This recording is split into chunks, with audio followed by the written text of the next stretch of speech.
I think we can get started.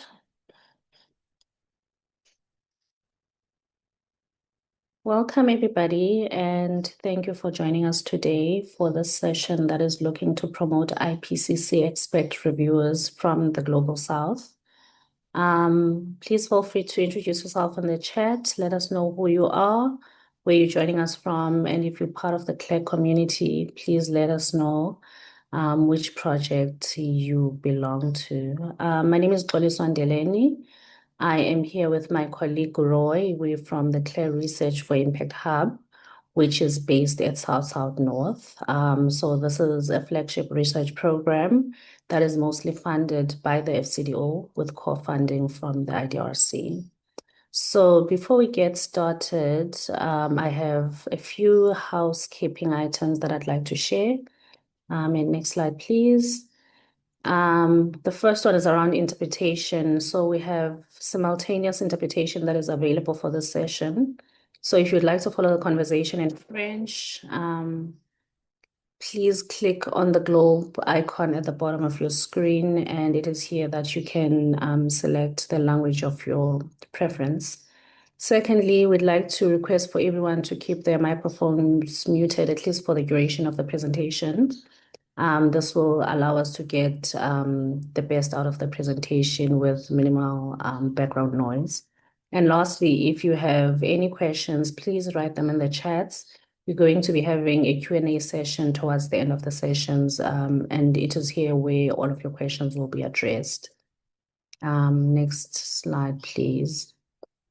So, why are we here today is the big question. So we're here today because the IPCC team is currently compiling a special report on climate change in cities. And this report positions cities as central to climate action.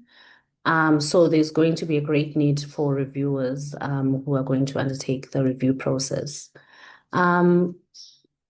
Through previous IPCC report review, it had been noted that there's quite a few number of reviewers from the Global South. Hence, we felt the need to now convene this session with an aim in mind of raising awareness about the process of being an IPCC reviewer.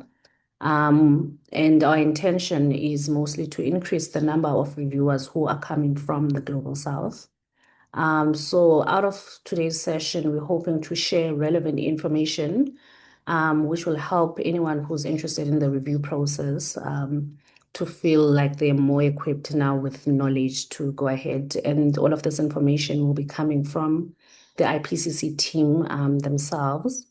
So with that being said, I'd like to hand over to, next slide, please, to the IPCC team, Joy and Andrew, who are part of working group 2 and 3. So they'll be basically giving us the overview of the IPCC, but we'll go into further detail about the report production process.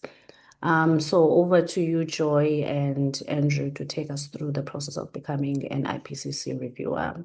Thank you.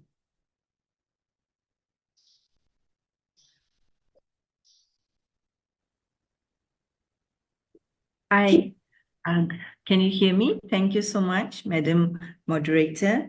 I'm Joy Jacqueline Pereira. I am co-chair of the Working Group 3 of the IPCC on mitigation of climate change, and my co-chair is Kate Calvin from the United States. But today I have the pleasure of presenting the overview of the IPCC and IPCC report production process with my colleague from Working Group 2, Andrew O'Kane, and also Shireen, who will also be stepping in for Andrew. So good morning, good afternoon, good evening to all of you wherever you are. I see you spanning the 3 continents, and I'm really optimistic that we will do a better job compared to the previous cycles, as mentioned earlier, about how we want to strengthen engagement with the Global South. Can I have the next slide, please? Thank you. So IPCC's role is to assess on a comprehensive, objective, open and transparent basis the scientific, technical, and socio-economic information relevant to the understanding of scientific basis of risks of human-induced climate change, its potential impacts, and options for adaptation and mitigation. So there's a physical science component, an adaptation component, which is in working group 2, and a mitigation component, which is in working group 3. Could I just have the next few? Yeah. So we believe in traceability of key statements. That means every statement will be followed through with evidence, and associated with this evidence will be the level of the evidence in terms of its agreement and its level of reliability. Yeah, and a solid evidence base is critical for our work. And we also are very conscious that we have to be policy relevant while not policy prescriptive. A comprehensive coverage of multiple perspectives and views is something that is also taken into account. And in this entire process, we strive for an inclusive and respectful working environment.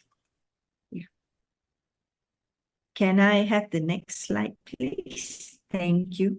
I just realized that we have translation, so I'm slowing down a little. Yeah.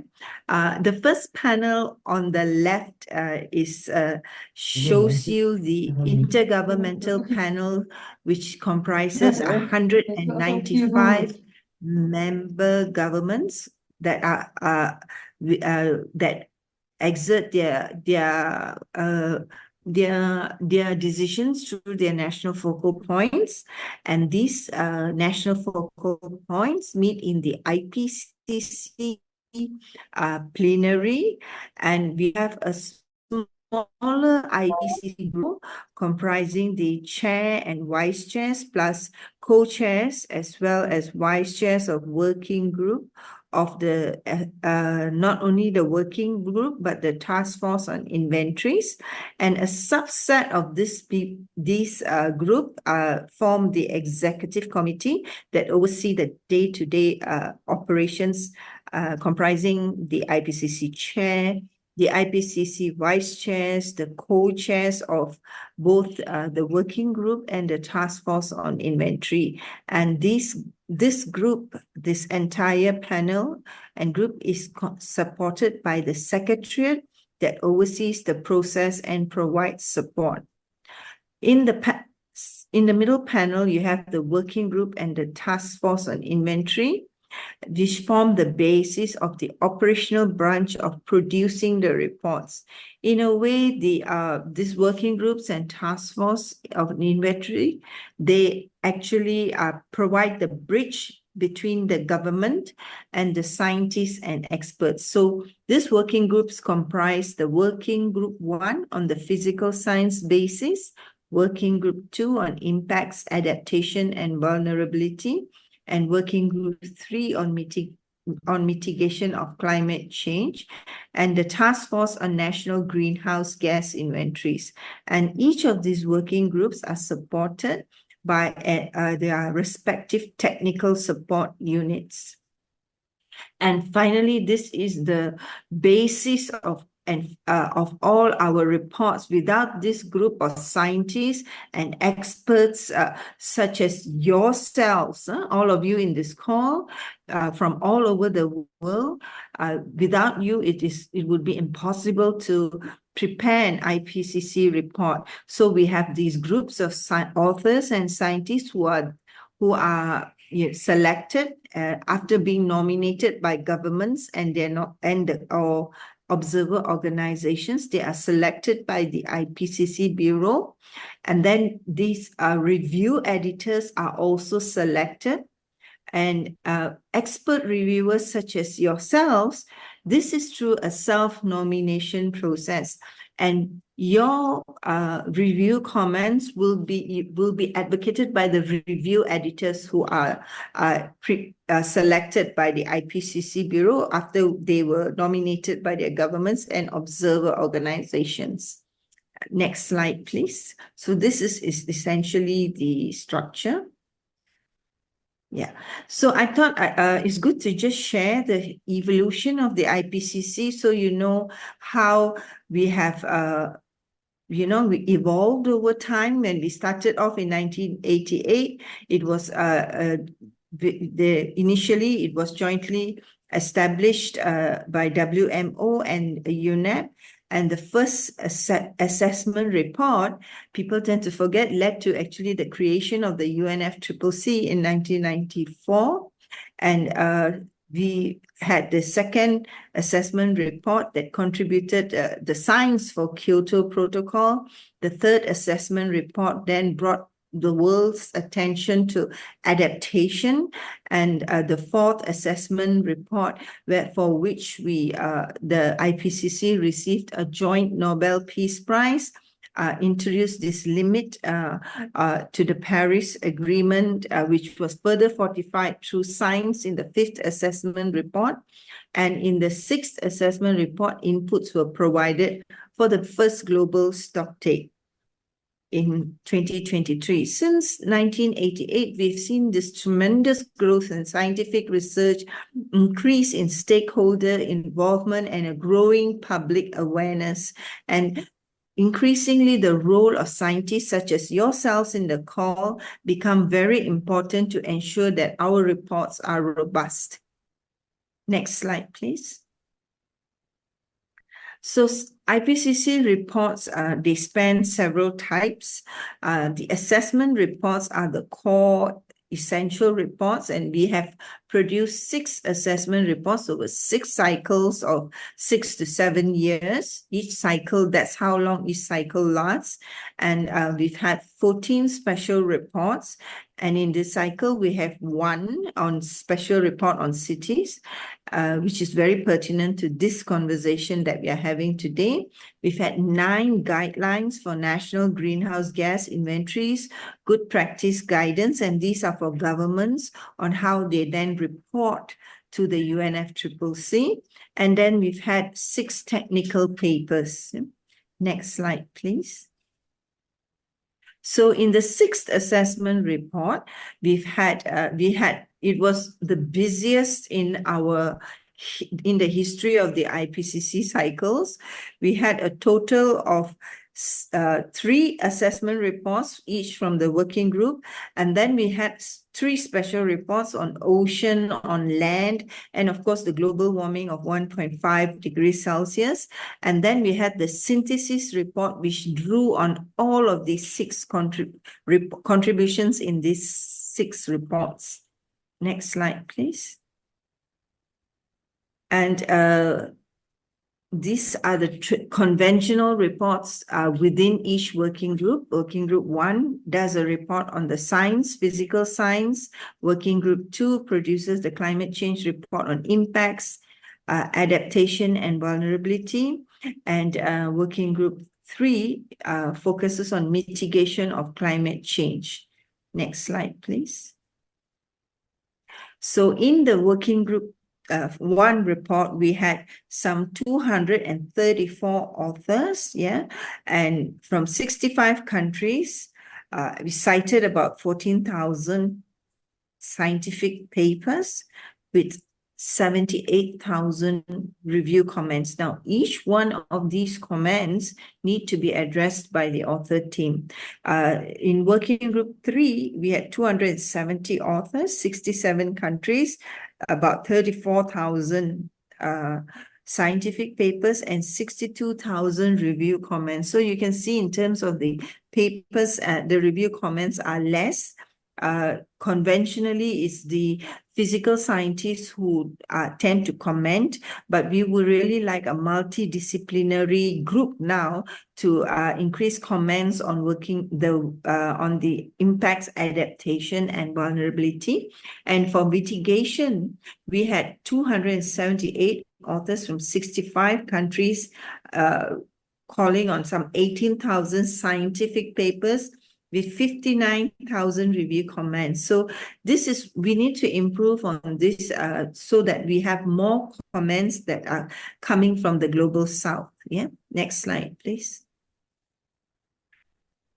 So how is a report produced? It is a long process, and as you are aware, each cycle is 7 years simply because there are very many formal processes that have to be followed in line with procedures because this is monitored in a way by the 195 member state governments. So we start off with a scoping process and then the outline. Step 2, the outline is agreed to by the governments, the 195 governments in plenary. And then we move on to author nomination and author selection. And then the work starts at the science level, where we have the first order draft expert review. And you are here for the special report on climate change and cities to review the first order draft. And this is where we are for that particular report at step 5. And after that, we will the author teams will take in your comments, and then they will prepare again the second order draft for government and expert review. And the final draft and summary for policy maker is generally restricted to government, but sometimes scientists join their governments and do a review and submit those through their national focal points. And just to point out that between step 5, 6, and 7, what we find is that the input across the cycle tends to drop. Reviewers tend to drop off. So we want to encourage reviewers to stay, expert reviewers especially, in the first order draft, and then check if the comments are addressed and re-input those comments if you're not satisfied on what needs to be addressed. Make sure the errors are corrected before it goes into the final draft report for governments. And after step 7, we go for a government review of the summary for policymakers. And this summary is then approved and accepted. The report is accepted in plenary. Yeah, so this is where we go into a line-by-line approval. Yeah. And then we go into publication of the report. So this step 1 to 10, it happens for every IPCC report. Next slide, please. So now I'll just introduce the 7th assessment cycle. In the 7th assessment cycle, next slide, please. Thank you. Yeah. The 7th assessment cycle started in 2023, July, with the election of the chair and the bureau. I was elected then by the governments. And in 2024, we decided on our products and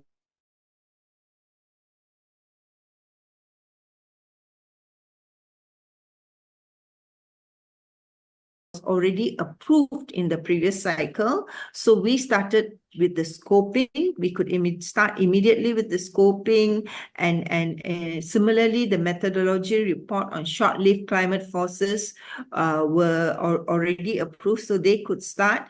And we also then did the methodology report on carbon dioxide removal technologies, carbon capture, utilization, and storage by end of 77. So these were the products that were agreed to. And then we have our conventional 7th assessment report from each of the working groups, as well as a IPCC technical guidelines for assessing climate change impacts and adaptation, including indicators, metrics, and methodologies. So this is requested specifically by the government and is being helmed by Working Group 2.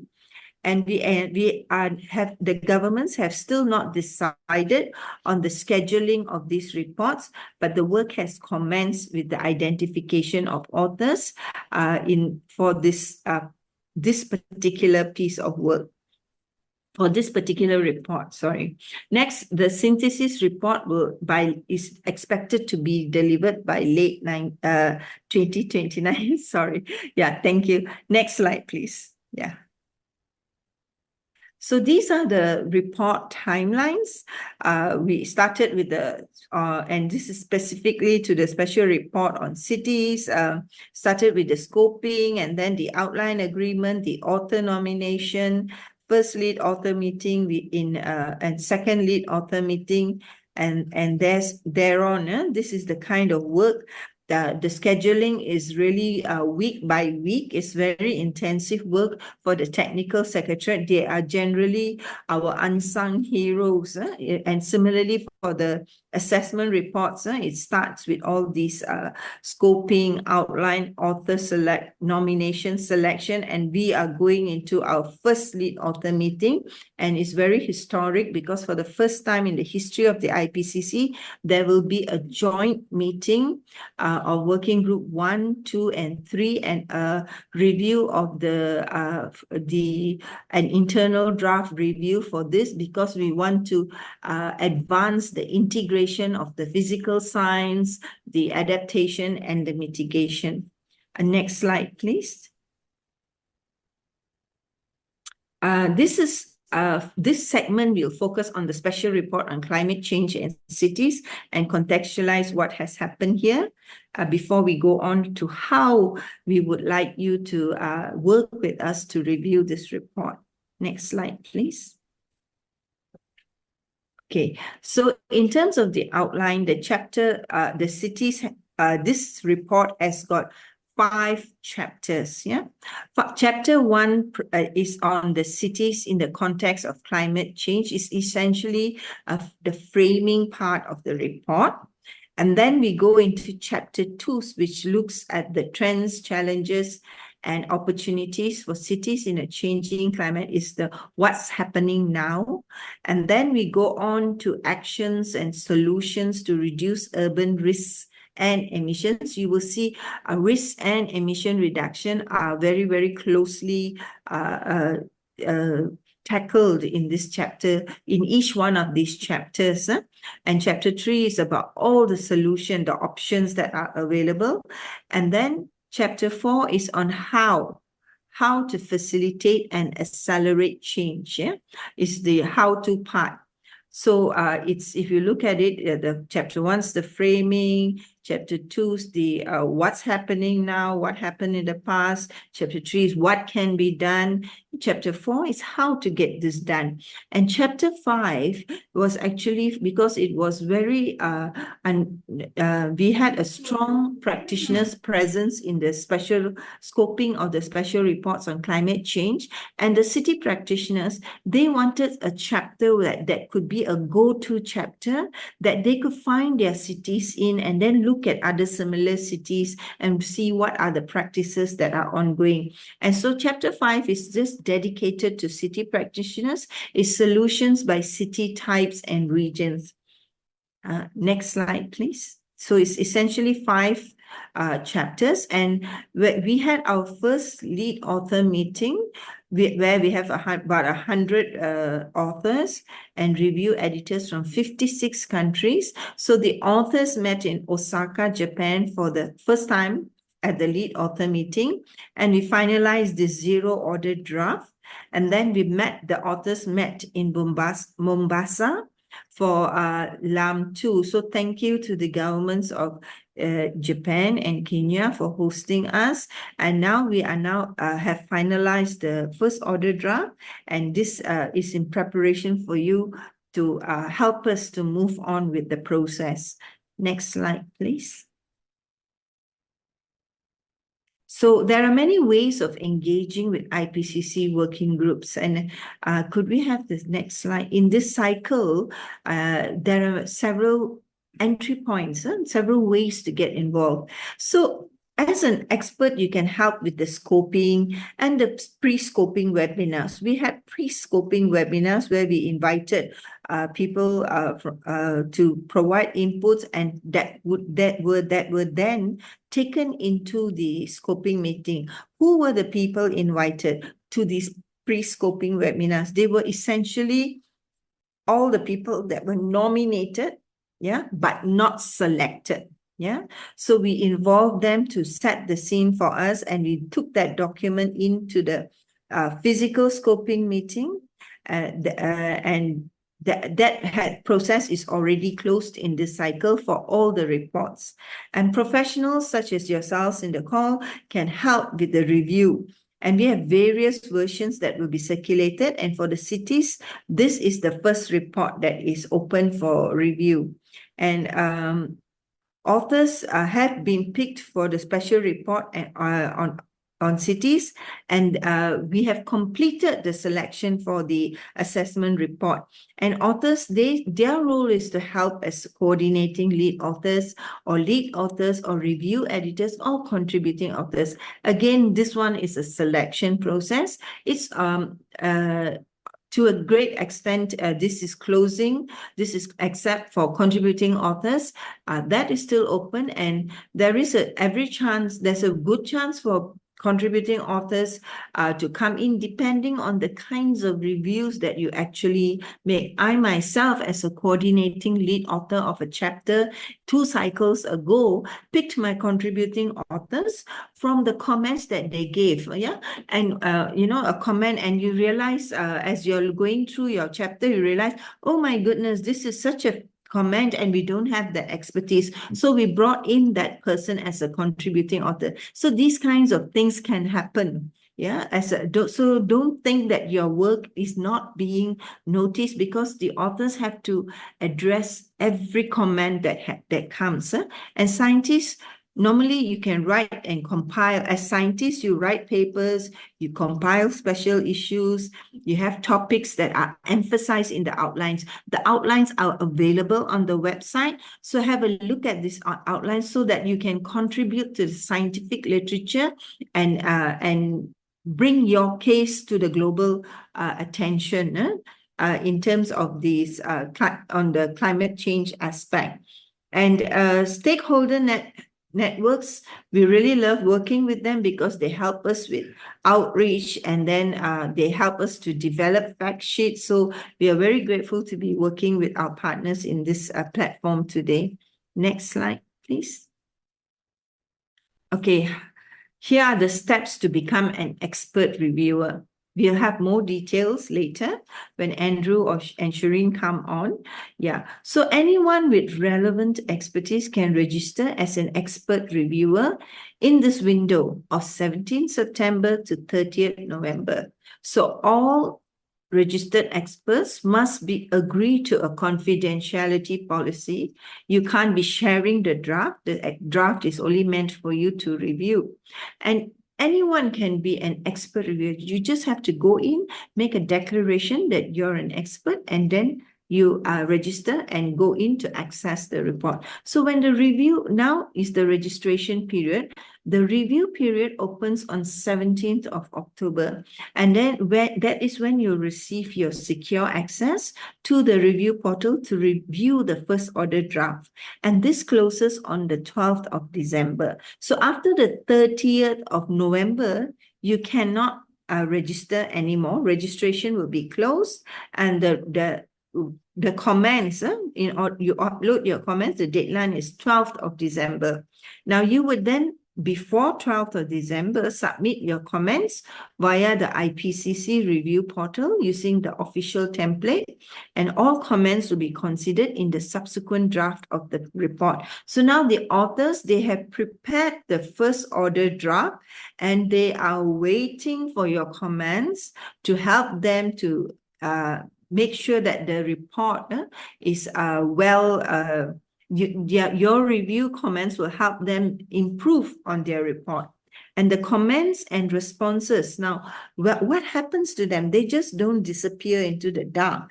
They will be published in the final report. When the final report comes out, the comments and responses will also be published, and all expert reviewers will also be listed in the annex to the final report. So this is to make to take note of the and appreciate you for all the work you are doing, because this is not an easy job to do either. But please do give it a try, and be consistent in the cycle. Next slide, please. Now, what makes a good expert review? And this is where I will call on my colleague from Working Group 2. I am not sure if... I will be here with you, Joy. Yeah, Shireen is here. Okay, Yeah. over to you, Shireen. Thank you, Joy. Thank you, and thank you for everybody for joining. So this coming section will be about what makes a good expert review. And I will take you through some of the principles and the need for a reviewer like yourself to contribute to the report. Next slide. First, while chapter authors have been very carefully selected to ensure a balance of expertise and perspectives, I'd like to take a moment to talk about why your review matters so much. Because each author team is still relatively small, no matter how thorough the process is, it's inevitable that some relevant work, especially from non-English literature or emerging regional studies, may have been missed. That is where the review process becomes absolutely critical. The IPCC's goal is to ensure that each chapter reflects the full breadth of knowledge, of course, not just a subset. And we want to make sure that what's represented in these reports is a fair and comprehensive reflection of the scientific community as a whole. Your comments and your insights and the papers or perspectives you bring in are vital to sharpening the text, strengthening its balance, and improving the overall quality of the assessment.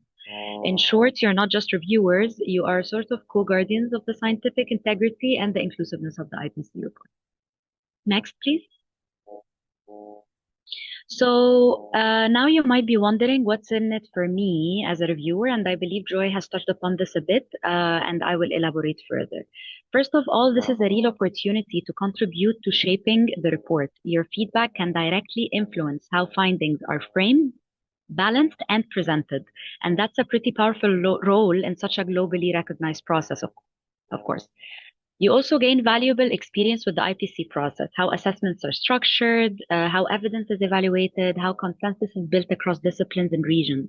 This experience can be incredibly useful if you plan to be more involved in future IPCC cycles. Beyond that, you expand your scientific network, connecting with authors, editors, and other experts across the world who share your research interests. And the workload is also much lighter than that of an author, yet your contribution is still highly valued. And as Joy had said, it's because the authors will have to address all of the comments that are left for the report. In some cases, reviewers are later invited to become contributing authors in subsequent drafts, so this can be a great entry point into the author community. And finally, expert reviewers do not go unnoticed. Your name becomes part of the official record, recognizing your role in strengthening one of the influential scientific assessments in the world. You will see how your name is written in one of the future slides as well, how it looks. Next, please. One of the most common misconceptions is that to be a reviewer, you have to read the entire report from start to finish. That's not the case. You can focus your review on a single paragraph, a section, or a full chapter, wherever your expertise is most relevant. Every comment, no matter how small, plays its part in improving the quality and credibility of the assessment. All review comments are made publicly available after publication, which ensures full transparency of the process. It's also important to note that review comments are not anonymous. Your name, affiliation, and country of residence are listed in the annex of the report. This means your contribution is officially recognized in the final printed version. So not only are you influencing the scientific content, but you're also building a visible record of your engagement in this report. Next, please. So this is how it looks like at the end in the annex. The names are written with the affiliation and the location. You can see the country, the name, and next to it, the affiliation. This is how reviewers' names are written and published. Thank you. Next. So when to review? As noted earlier, expert reviewers get two opportunities to provide feedback. Once during the first order draft, or the FOD that we are discussing now, and again during the second order draft, or the SOD, which will be next year. Now it can be tempting to wait for the SOD, thinking it will be more refined, a little bit of a final draft, but actually the FOD is where your input has the greatest impact. At that stage, the text is still very much in development, and authors can still reshape content, framing, and structure based on your comments. Reviewing at the thought stage also allows you to check in the next round whether your feedback has been taken on board and addressed appropriately. By the time the thought comes around, many decisions, as you might imagine, are already locked in. So while your comments are still welcome, it becomes much harder for authors to make major changes.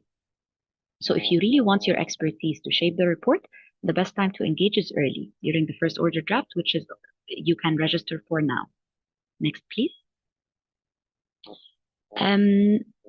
What makes a review effective? Because maybe you will feel like, okay, I have access to the report, I can write some comments, but how can I make it most effective? The most valuable comments are those that help strengthen the science and clarity of the report, not just by pointing out what's wrong, but by showing how it can be improved.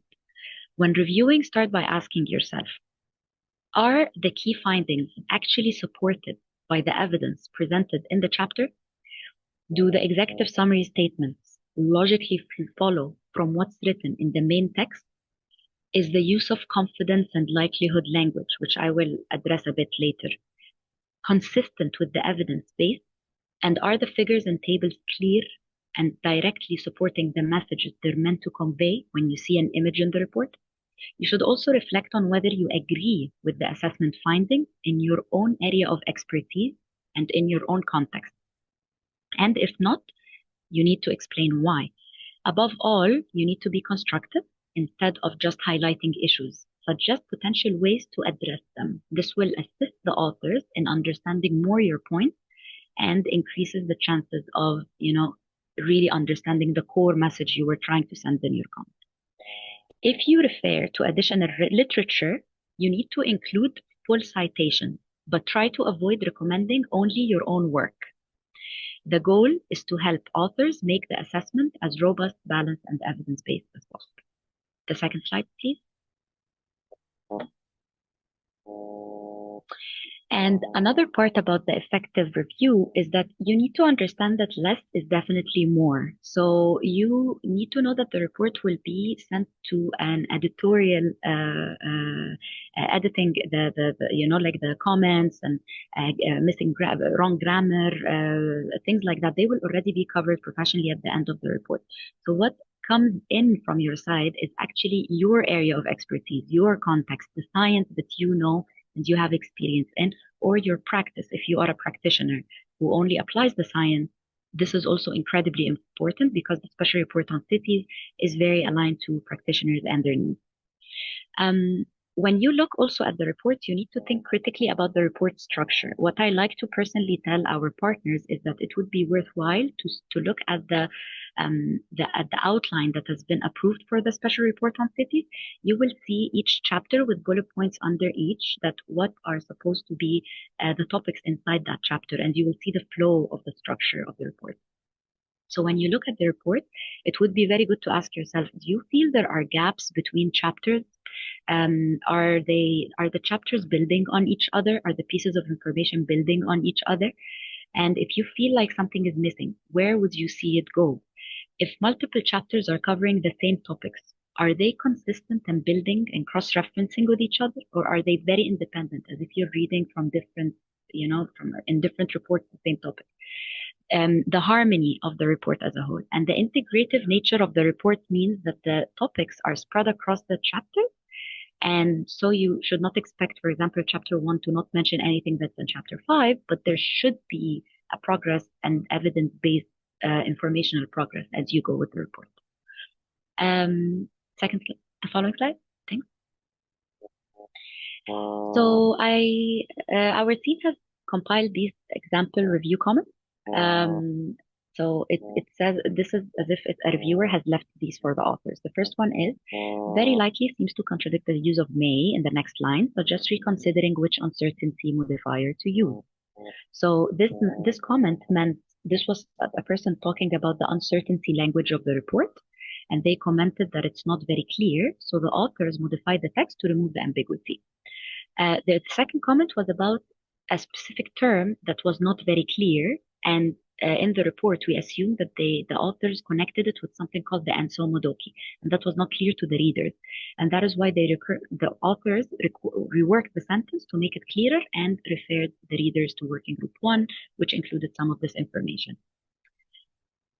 The third one talks about impacts that are written in the report, and that one of the impacts was missing, and that there's a lot of research in the area. So they were able, the authors, to include more references, and they responded to the comment as you can see here. We have added coral ecosystems, etc.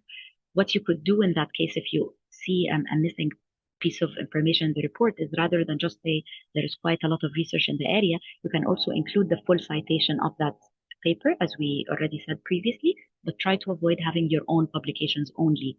Of course, you might do that, but if all of it is only your publication, it's a bit biased. To the next slide.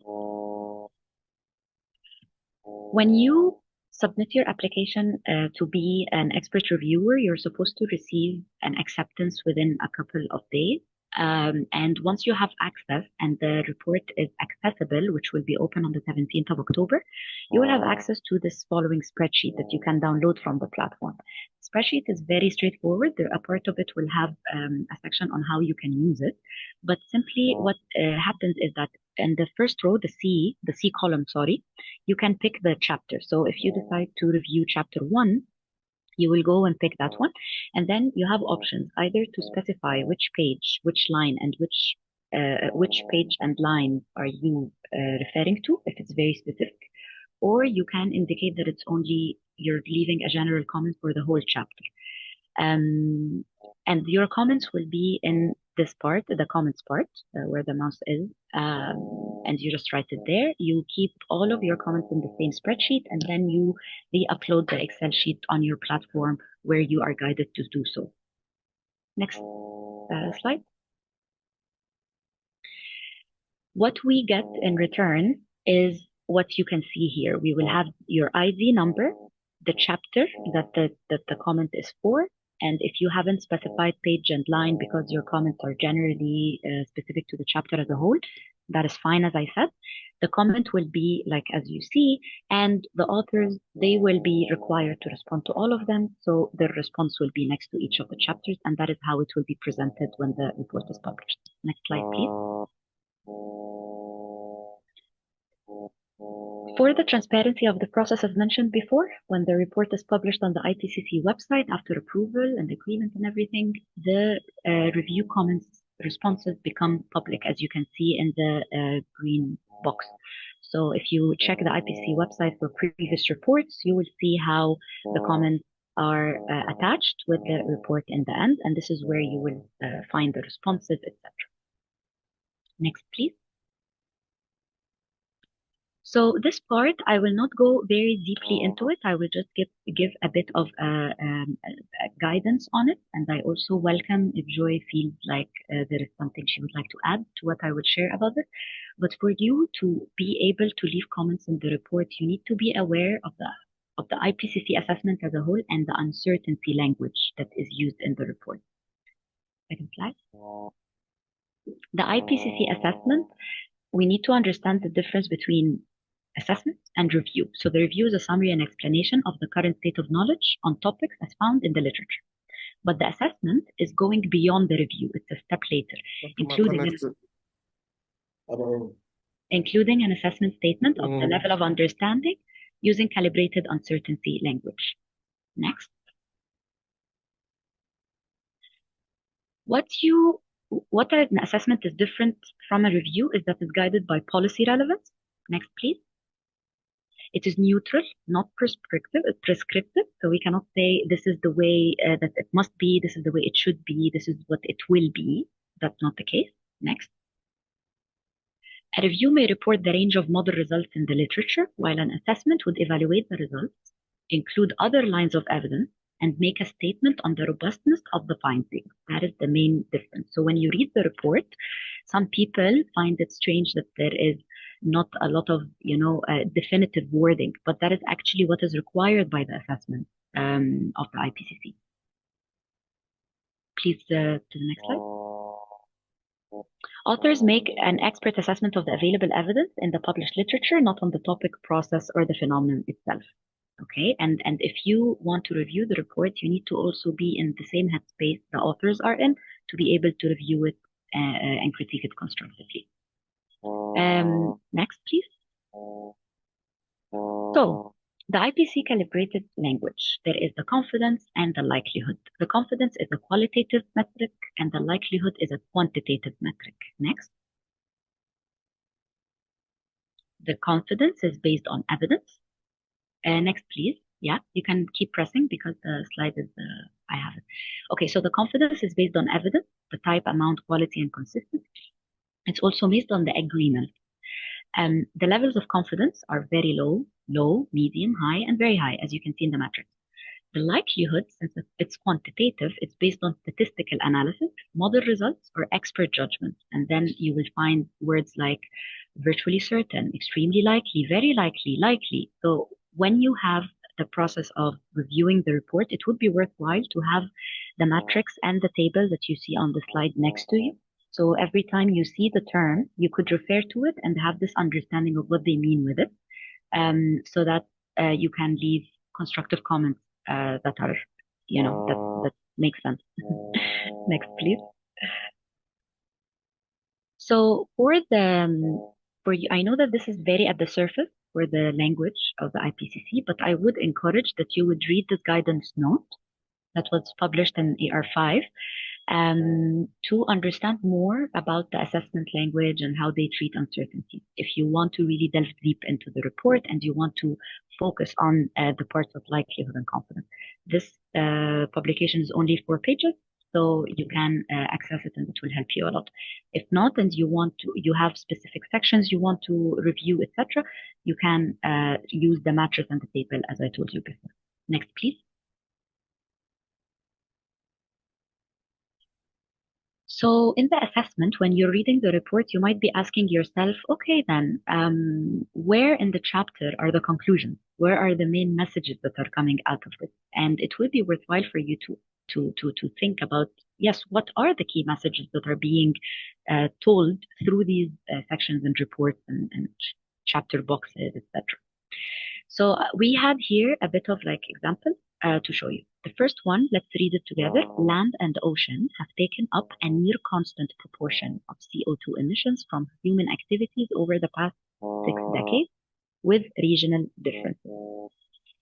As you see in the wording, and the high confidence is written as well. Okay, so this is a confidence statement. That it's high confidence, almost a fact, but it is a high confidence statement. Next, please.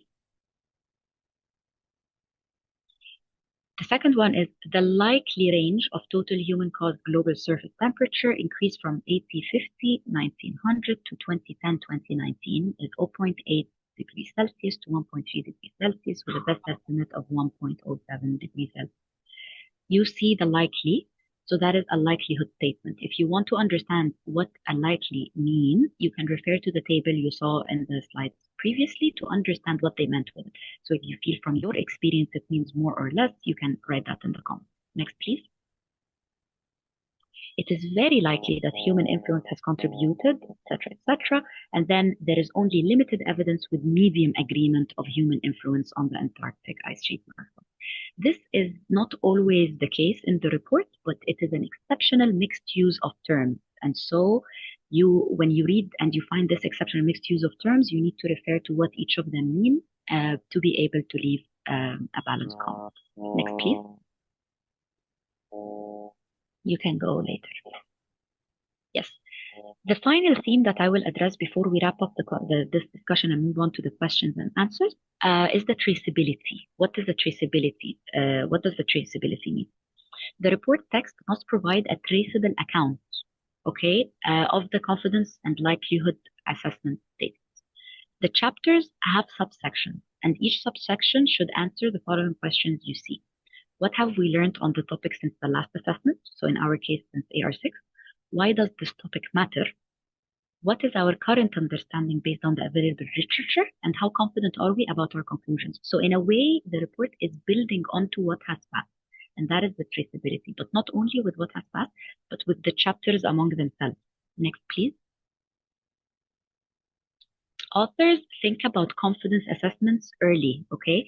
It is much harder to build this in later, but it can be revised in the next draft. So that is why when you are reading, it's okay, you can leave the slide, it's okay. But that is why when you're reading it, it's really important. Like, this is really what matters. Like, looking into the information written, how does it build on, how does it progress, and put yourself in the shoe of the author. Like the thinking strategy of the project. So this is just a simple image to show you how much information needs to be, mixed together and producing something very specific and clear.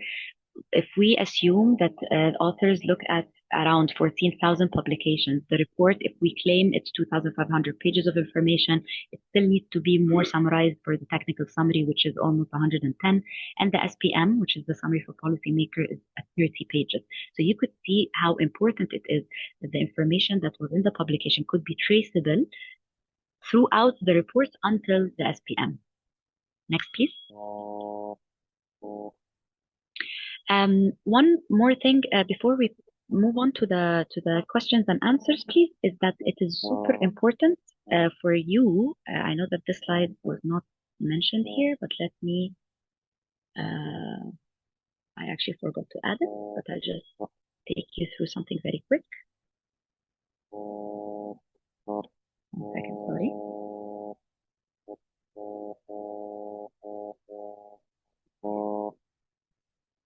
Okay, so as a conclusion to what we just discussed, I need you to remember 4 very important points. The first one is that your voice is very important. The second is you need to draw on your personal experience and knowledge of literature. That is the unique point that you bring in. Third, provide your unique and valuable perspectives. If you feel like they are not mentioned in the report, or if you feel a bit like you are in doubt whether they fit or not, please put them in the report. The report needs to be for all practitioners and people that need to read it later, so your input is important. And the fourth and final point is the more varied the experts who read and comment, the more balanced the report will be. So please feel free to also share with other people you believe could be interested in reading the special report on cities.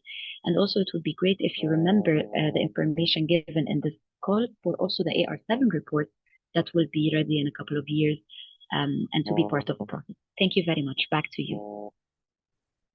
Thank you so much, Shireen and Joy. I'm sure many of us are now walking away with great understanding of the IPCC review.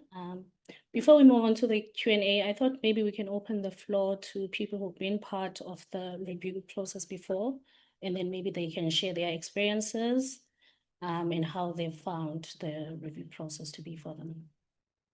We can take maybe 1 or 2 people from the participants. You can just unmute yourself, and we are happy to hear your experience.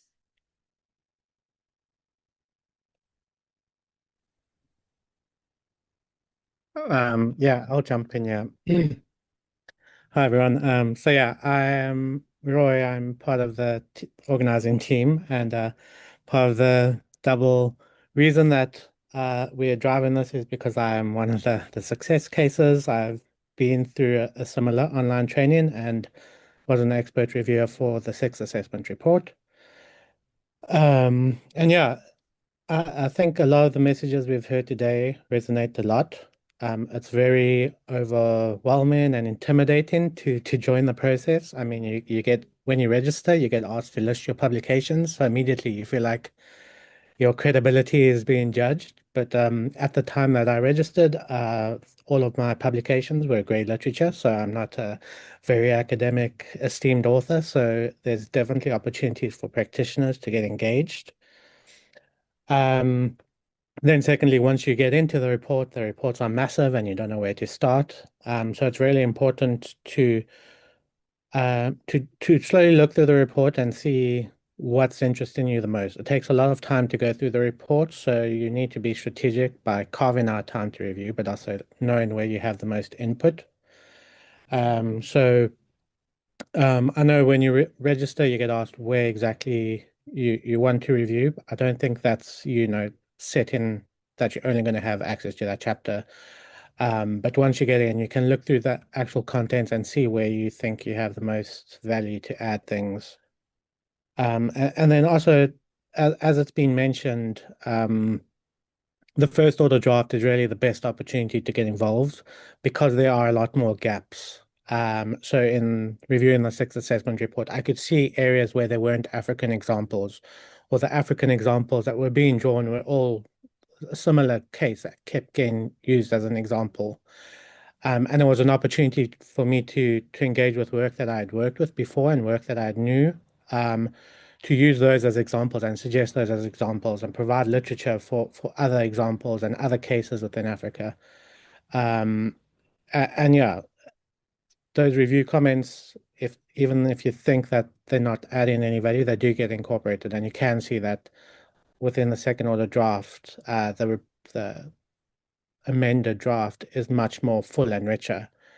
And yeah, I really think it's such a great opportunity to make sure that we are ensuring that voices from the Global South are really being represented and that the report is not taking a singular view.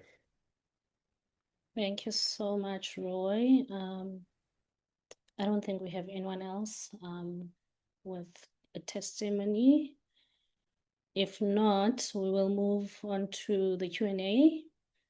I have questions that I saw on the chat, which are similar around qualification. Joy, I remember you mentioned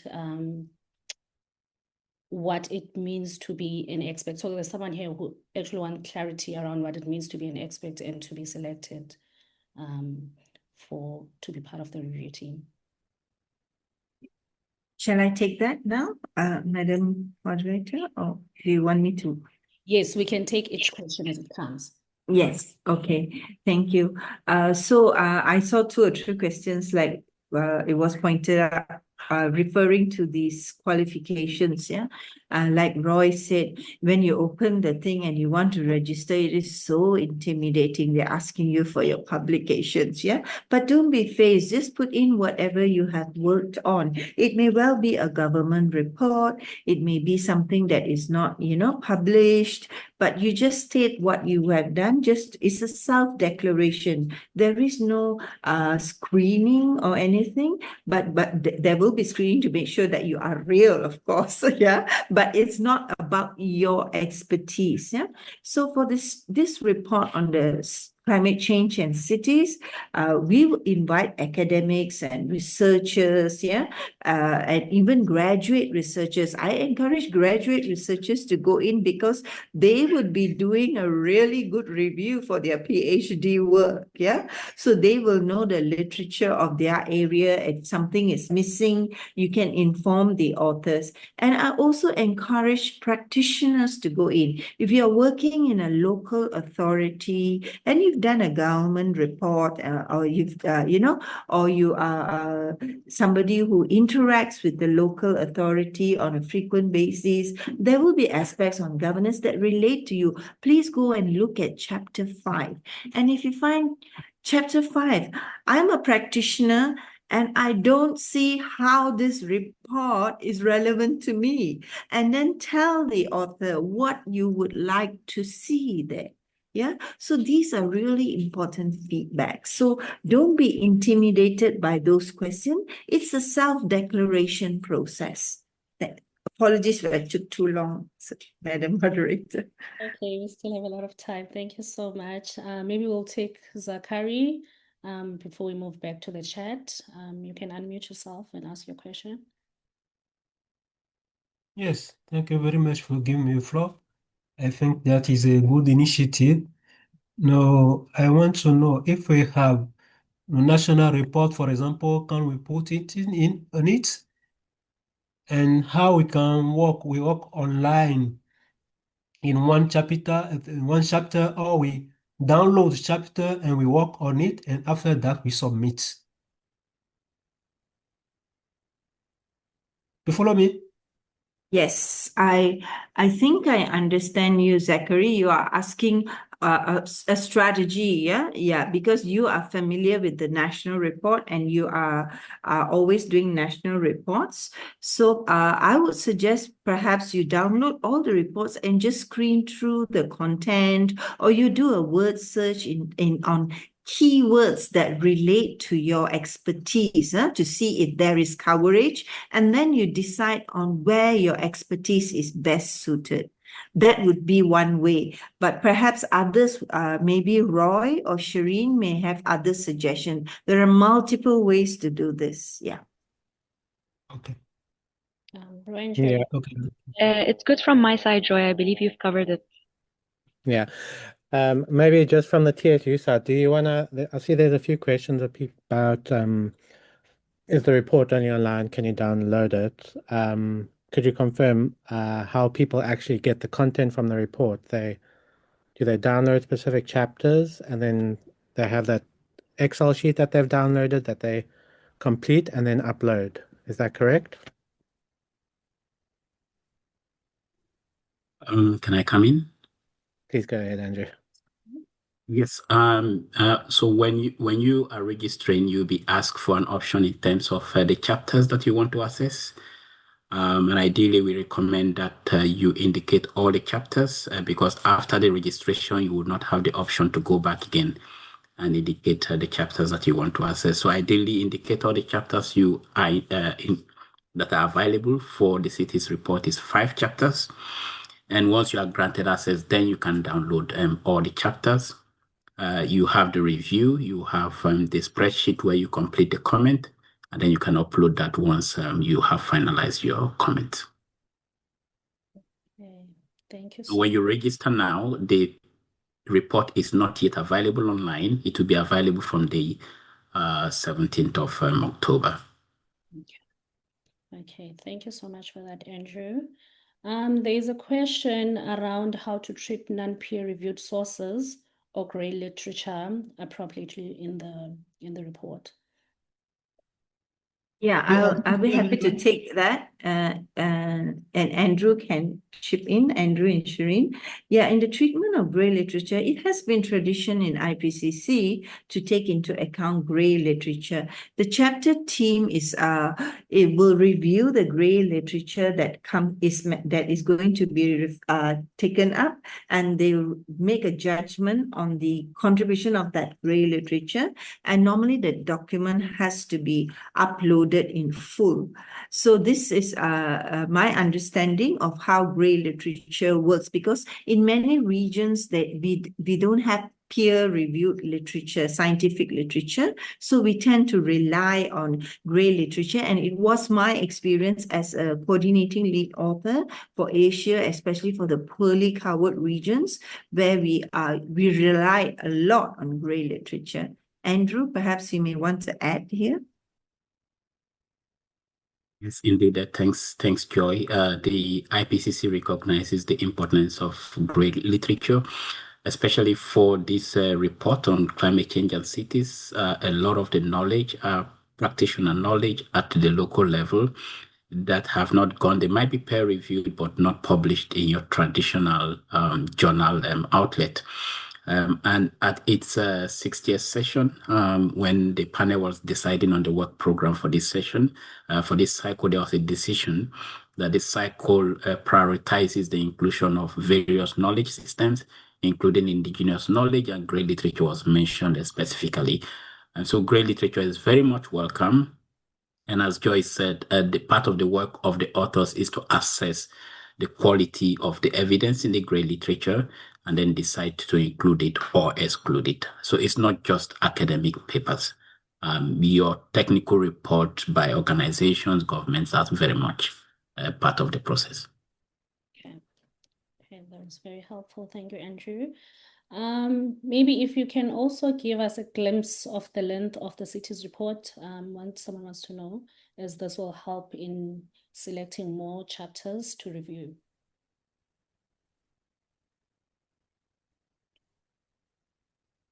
I wish I can answer that. I'm not sure if Joy can. We have a limit, but in terms of the work, people exceed the limit. All I can say for now is there are 5 chapters, and I'm sure during the presentation you're told that you don't need to review the entire report.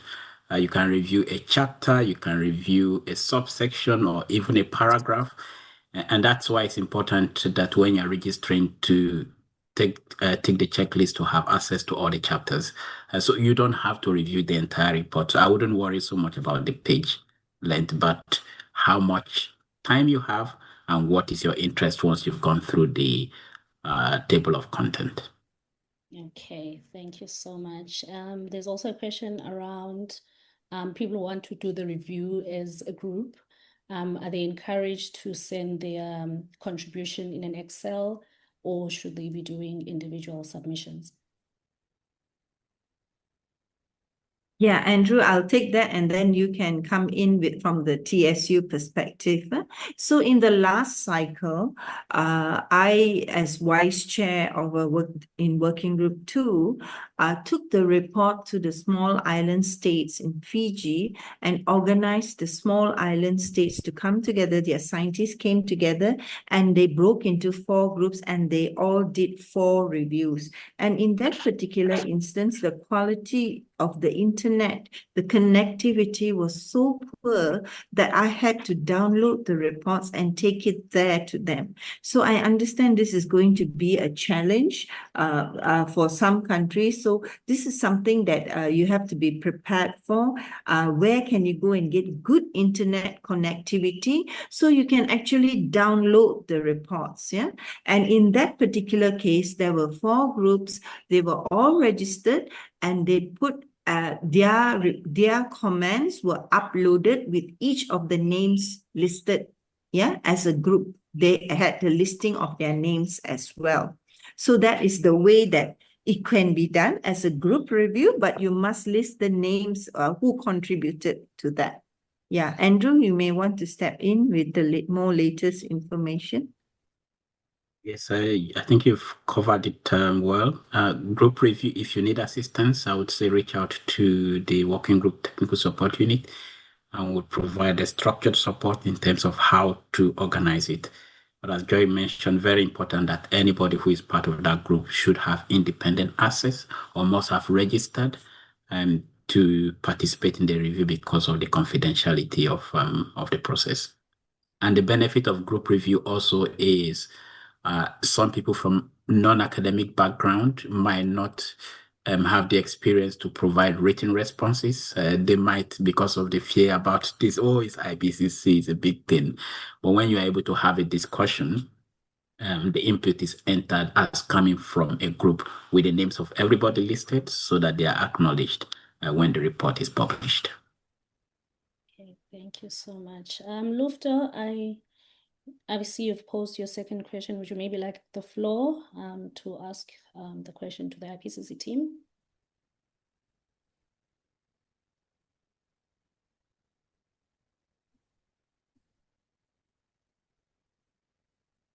Oh, I think we've lost Lufta, but I'll read his question. He was asking how we can ensure that diverse viewpoints, especially those that may challenge dominant narratives, are considered. Yeah, I'll be happy to take a shot at that, Madam Moderator. And with respect to diversity of viewpoints, the more diverse the team, the review group, the expert reviewers are, the more we have diversity in the report, which is why Andrew, Shireen, and I, we are here to encourage you to do that so that those diverse viewpoints are captured. So we really need your help to capture those diverse viewpoints, and you need to put it in and guide the author team to where they can find those views in a written form, in a peer-reviewed or a gray literature. If it's a gray literature and you have the document, share it by all means, yeah? That would be my take on how to ensure that, yeah. Thank you so much, Joy. I think we've covered all the questions on the chat. I'm not sure if there are still hands. Oh, yes, Lufta, go ahead.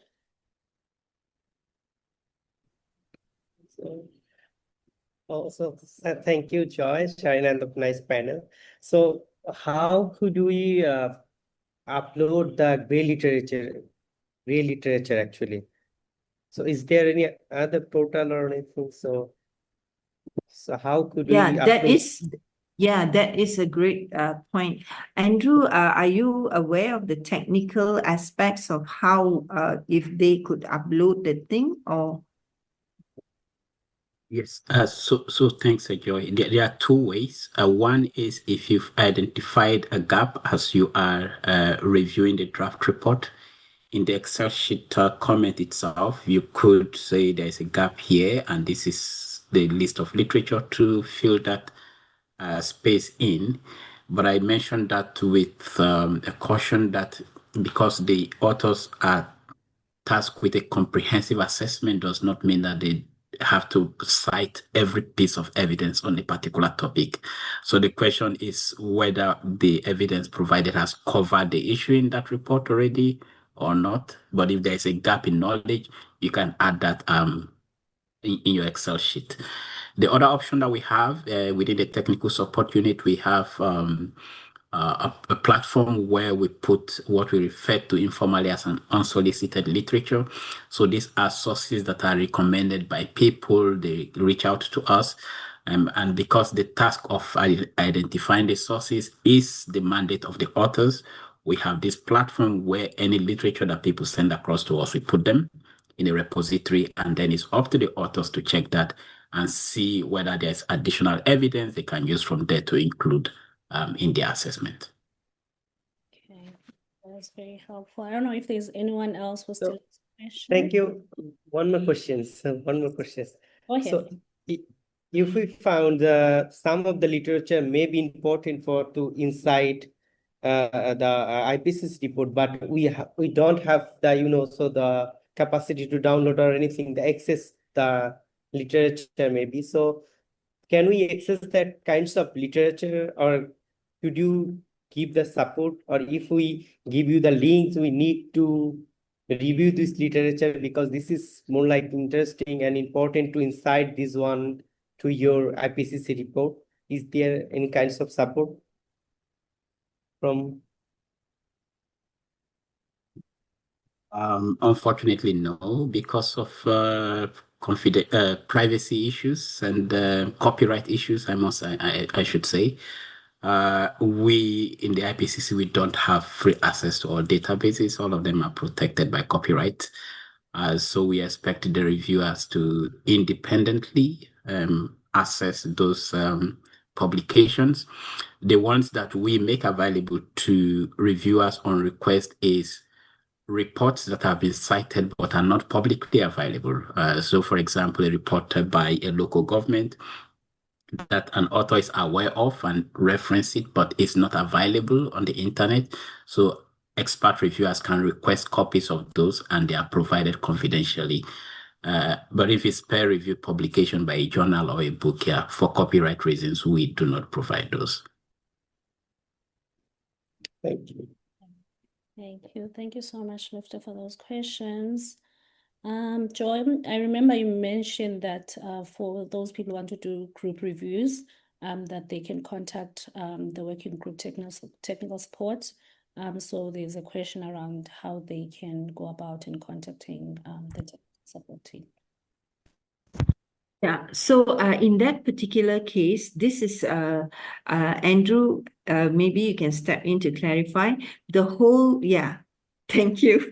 So Andrew has put in the link. He is so super efficient. Thank you, Andrew. So if you want to do a group review, there is an email there to contact. Yeah. Thank you so Thanks, Joy. And just for clarification, our role will be just in terms of giving an overview of the structure of a group review and what you need to think about. So the group review will need to be done by the group, and we cannot come in to influence the process. Okay. I think we have a question in French. Maybe our interpretation team can come in here. Oh, thank you, Suzanne. In translation, can we have it's about the recording. Yes, definitely we will have, we will share the recording, and also the presentations as well. I think we have covered all the questions in the chat. In the spirit of not leaving anyone behind, if you still have more questions, can you please raise your hand and we can give you the platform before we do the closing.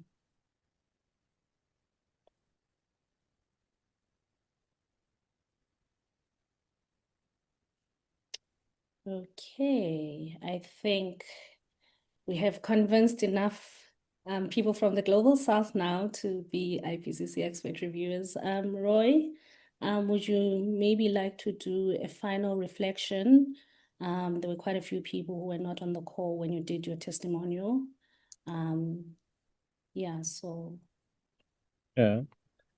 Yeah, I think thank you so much to Joy, Andrew, and Shireen for your great inputs today. I think you've really made it very clear and easy to follow on how to engage with the process. So yeah, we're really hoping that everyone in this group is encouraged to join the process.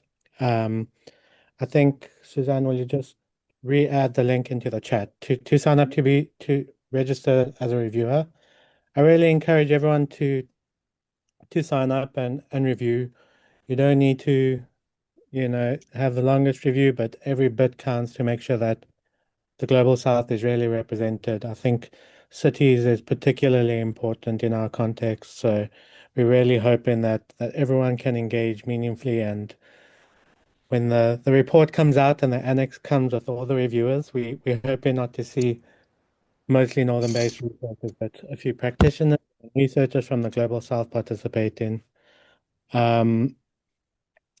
Yeah, I think that's it from me. I'll hand back over to you, Lisa. Thank you so much, Roy. In closing, we'd like to thank everybody who joined the call and stayed until the end. We're looking forward to seeing your contributions to the IPCC special report on cities. I would like to thank the IPCC team for making time and in such short notice. And you have made yourself and you've been very present in the conversation. Would also like to thank the CDKN team for ensuring that we can have this amazing participation list. Yes, to you as well, Roy, for being a good co-host. Yeah, I think that is it from our side. I would also like to thank Kudo for always being available for interpretation. Yeah, I'd like to wish everyone a great day ahead. Thank you so much. That's it. Thank you. Thank you so Thank much. you. Bye-bye. Can you give the full roadmap by step by step? How can we go? I think that your document, your guide related this. Which step, where we the point of to start to register it and to go to follow. Okay, I think Zachary is. I'm talking about the roadmap, how to do it, how to start. So there is a few links in the chat, but we will be sending out a follow-up email, which will outline all of this and provide an infographic that the IPCC has produced as well. Okay, thank you. Thank you. Thank you very much. Have a good day. Thank you very much. Yeah, bye. Bye. Bye-bye. Thank you. Thank you, Kudo.